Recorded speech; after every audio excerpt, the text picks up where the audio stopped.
Batu Gajah dan sekarang di Simpang Pulai. Dah 100 km. Kita tengok bateri kat situ tinggal 71%. Maksudnya 29% lah 100 km. Kita try tengok dia punya 14.8 lah kilowatt per 100 km. Lepas ni kita akan masuk tol Simpang Pulai, lalu highway. Kita akan tengok bacaan kalau 200 km berapa bateri tinggal. Sekarang 71%, 300 km lah. Okay, tinggal sambungannya lah. Sekarang kita dah sampai area Berang lah. 200 km, bateri tinggal 45%.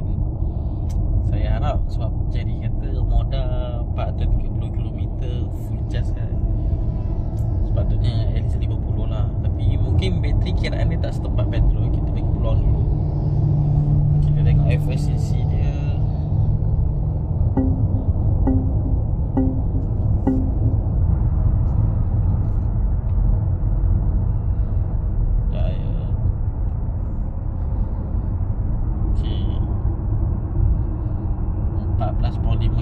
Per 100 km. Sebab kita tak drive jauh. Lupa cakap kita pun dekat eco mode daripada tadi. Okay, ni saya biar dia pandu lah. Saya tak pegang steering. Dia bagi warning lah, suruh goyang sikit. Full atas drive lah, tak pegang steering. Kaki pun tak tekan pedal. Kita akan tengok bila kita sampai dekat rumah saudara kami dekat Sungai Buloh lah. Nantikan video seterusnya.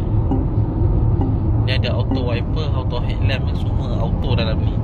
Bila kereta pusing kanan, auto lampu ke kanan. Bila pusing kiri, auto kiri.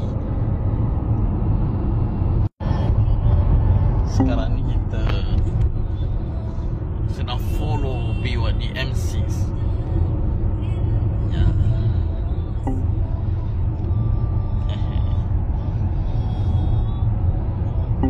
Full drive sendiri.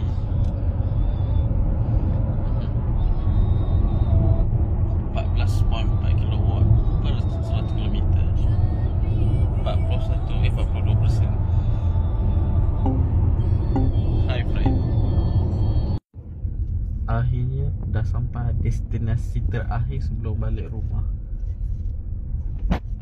Kita tengok bateri tinggal 24%. Dia punya range 280 km lah.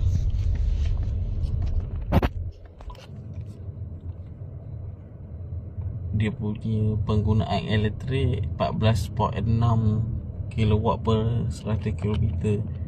Benda ni penting sebab dia macam fuel consumption lah. Okay, kita dah sampai. Lepas ni kita nak balik rumah. Tengok lebih kurang dalam 44 km. Baki 24%. InsyaAllah rasanya sempat sekali cas untuk pergi singgah. Banyak tempat juga kita singgah. Lepas ni kita akan balik rumah. Okay, ni rumah dah sampai dah. Okay, kita on the way balik ke Bandar Sarjana Putra lah. Okay, sekarang ni dah 300 km, 301 lah. Bateri kita tengok sini lah 17%. 17% daripada 100%, 300 1 km tinggal 17%. Kalau kita tengok jarak ni lagi 28 km.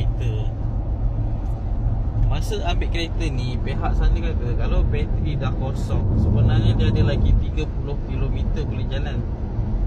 Itu dia cakap lah. Tapi kita pun tak berani nak try.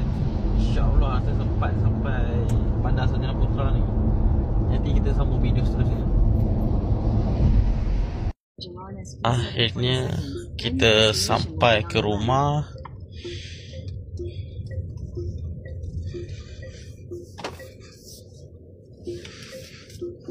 Bateri sekarang tinggal 10%. Ngam-ngam 10% ni first time memang betul-betul bateri low lah.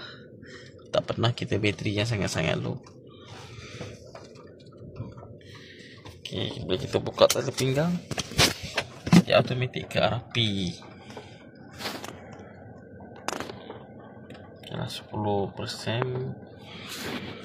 Total range 330. Okay, dia punya tu 14.6 lah kilowatt per 100 km. Okay, kita sampai. Kita buka charging port. Dia sudah buka atas tu. Tutup enjin. Tutup. Okay, konklusi dia boleh capai daripada Kuala Kangsar ke Bandar Sarjana Putra.